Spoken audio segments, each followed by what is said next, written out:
प्रायः कहा जाता है कि शिक्षा ही जीवन है एवं शिक्षा ही जीवन ही शिक्षा है।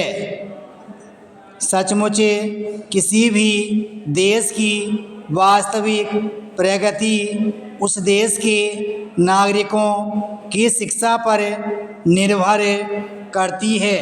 शिक्षा ही वह अमूल्य निधि है जो मनुष्य को विश्व के अन्य प्राणियों से अलग कर उसे श्रेष्ठ एवं सामाजिक प्राणी के रूप में जीवन जीने के योग्य बनाती है।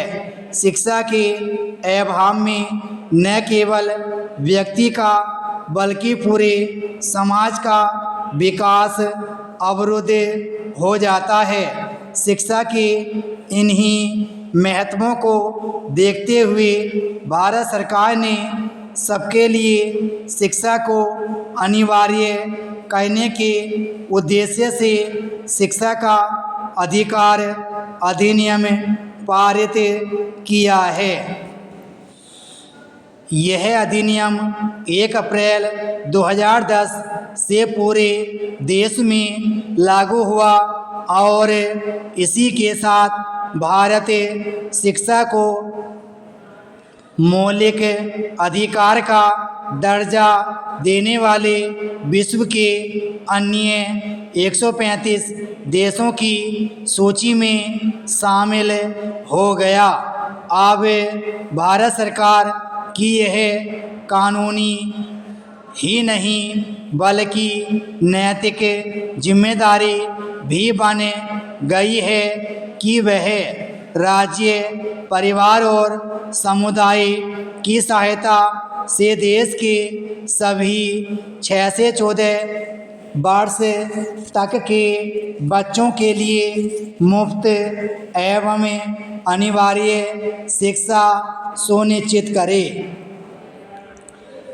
इस अधिनियम के लागू होने के बाद यह आशा की जा सकती है कि विद्यालय न जाने वाले एवं बीच में ही विद्यालय छोड़ने वाले बच्चों को अब प्रशिक्षित शिक्षकों द्वारा गुणवत्तापूर्ण शिक्षा प्राप्त हो सकेगी।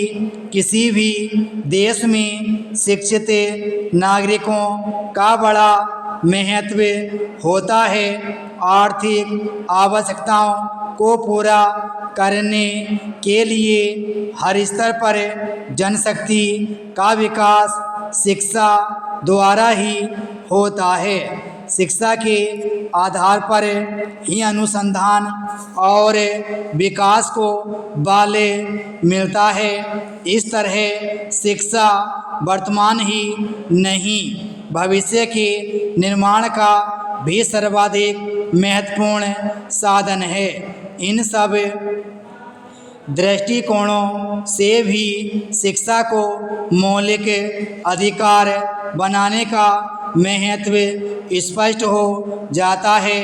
हालांकि यह दुर्भाग्य की बात है कि 86वें संविधान संशोधन 2002 में ही 6 से 14 वर्ष आयु वर्ग के बच्चों के अनिवार्य एवं मुफ्त शिक्षा के अधिकार की बात कही गई थी और सरकार 2010 में इसे अधिनियम के रूप में लागू कर पाई। यदि इसे काफ़ी पहले पारित कर लागू कर दिया जाता तो 2002 से 2010 के बीच के 8 वर्षों में बच्चों की पूरी एक पीढ़ी इस अधिकार से वंचित न हो पाती। लेकिन कोई बात नहीं, देर आयद दुरुस्त आयद।